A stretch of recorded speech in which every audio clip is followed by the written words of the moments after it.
नमस्कार. टीच विथ छानवीमध्ये तुम्हा सर्वांचं मनापासून स्वागत. आजच्या व्हिडिओमध्ये आपण पाहणार आहोत की मराठी वाचनाची सोपी पद्धत किंवा अगदी सोप्यात सोप्या पद्धतीने तुम्ही मुलांना मराठी वाचायला कसं शिकवू शकता. आपण इंग्रजीची तर खूप प्रॅक्टिस घेतो, ABCD घेतो, फोनिक साऊंड घेतो, इंग्लिश वाचण्यासाठी आपण खूप प्रयत्न करतो, पण ज्यावेळी मराठीचा प्रश्न येतो त्यावेळी आपण कुठेतरी कमी पडत असतो. पण मराठी ही एकदम सोपी भाषा आहे, कारण यामध्ये इंग्लिशसारखे कोणतेही रूल अप्लाय होत नाहीत. जो शब्द लिहिला आहे तोच वाचला जातो. जसं की क लिहिला असेल तर आपण कच वाचतो, स लिहिला असेल तर आपण सच वाचतो. यामध्ये कोणतेही नियम अटी लागू होत नाही. तुम्ही जर याची एकदा 14 खडी शिकलात तर अगदी सोप्या पद्धतीने तुम्ही मराठी वाचन मुलांचं घेऊ शकता. तर आपण काही स्टेप फॉलो करणार आहोत ज्यामुळे मराठी वाचन आणखी सोपं होणार आहे. चला तर मग पाहूयात. तर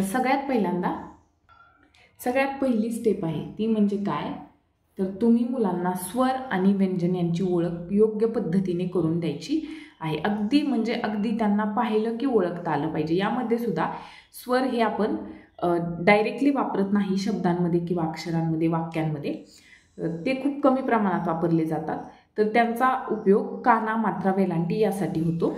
महत्त्वाचे आहेत व्यंजन्स, जे की सगळे पाठ असले पाहिजेत मुलांचे. फक्त पाठ नाही तर मुलांना ओळखता आलं पाहिजे. जसं की तुम्ही ख लिहिला तर मुलांना ख ओळखता आला पाहिजे. तुम्ही द दाखवला तर मुलांना म्हणता आलं पाहिजे द. हे दाखवलं तर न. फ हे मुलांनी तुम्ही जे बोट दाखवाल ते ओळखता आलं पाहिजे. त्यासाठी तुम्ही मुलांना वेगवेगळे अक्षरं लिहून द्यायचे आहेत आणि त्याच्यावर मुलांना ते विचारायचं आहे. अचानक कोणतेही अक्षर तुम्ही जसं की ध लिहू शकता.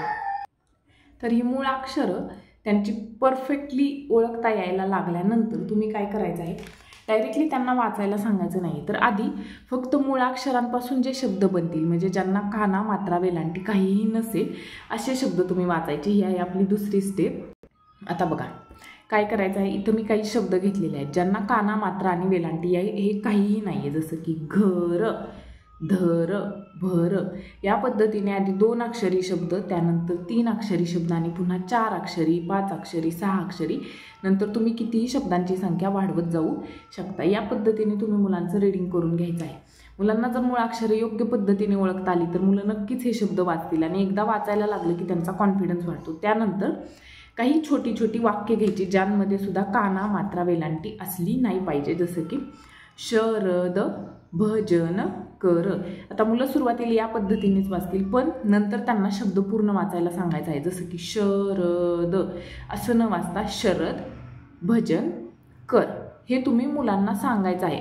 शरद भजन या पद्धतीने जर मुलं वाचतील तर प्रॉब्लेम हा होतो की पुढचं वाक्य जसं ते वाचत जातील तसे मागचे शब्द ते विसरत जातात की त्यांनी काय वाचलं आहे. त्यामुळे ते फक्त वाचून तर होतं पण त्यांच्या लक्षात येत नाही. म्हणून महत्त्वाचं आहे की तुम्ही शब्द पूर्ण वाचायला शिकवायचा. शरद भजन कर, शरद भजन कर, कमल समयी पकड.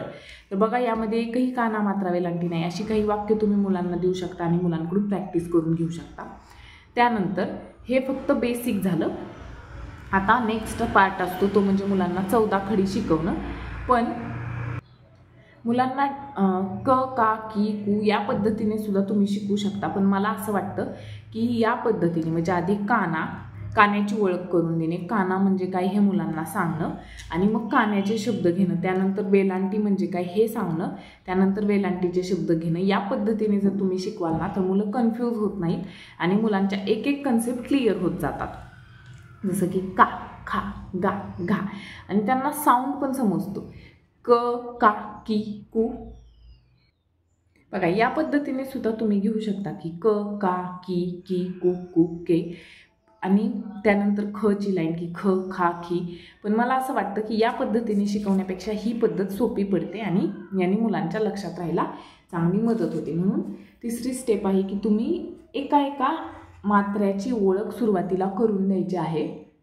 की काना, मग का, खा, गा, घा आणि त्यानंतर पुन्हा जसं मी सांगितलं तसे सुरुवातीला तुम्ही छोटे छोटे शब्द घ्यायचे. आधी 2 अक्षरी, 3 अक्षरी, मग 4 अक्षरी. जसं की छला काना छा, छा न, छान.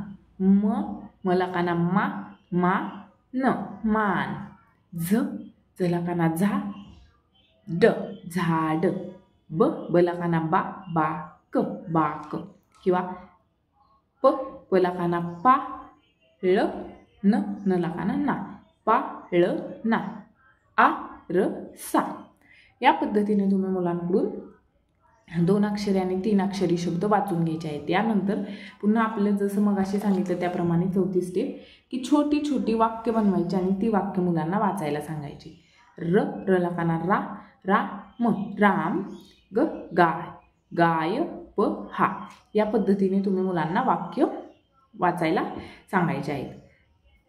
त्यानंतर ज्यावेळी कान्याचं हे काना ही कन्सेप्ट मुलांच्या लक्षात येईल त्यानंतर तुम्ही असंच पुढे पुढे मग वेलांटी, दुसरी वेलांटी, पहिली वेलांटी, पहिली वेलांटी, दुसरी वेलांटी, पहिला उकार, दुसरा उकार, मात्रा, हे सगळं तुम्ही मुलांना हळूहळू स्टेप बाय स्टेप शिकवत जायचं आहे. आधी एक एक कन्सेप्ट क्लिअर करायची आहे. तर अशा पद्धतीने जर तुम्ही मराठीचं वाचन घ्याल तर मुलांना नक्की वाचन येईल. त्यासाठी सगळ्यात महत्त्वाचं आहे की त्यांना स्वर आणि व्यंजन अगदी परफेक्ट जमले पाहिजेत. तर हा होता आजचा व्हिडिओ. तुम्हाला जर हा व्हिडिओ आवडला असेल तर व्हिडिओला लाईक करा, शेअर करा आणि चॅनलला सबस्क्राईब नक्की करा. धन्यवाद.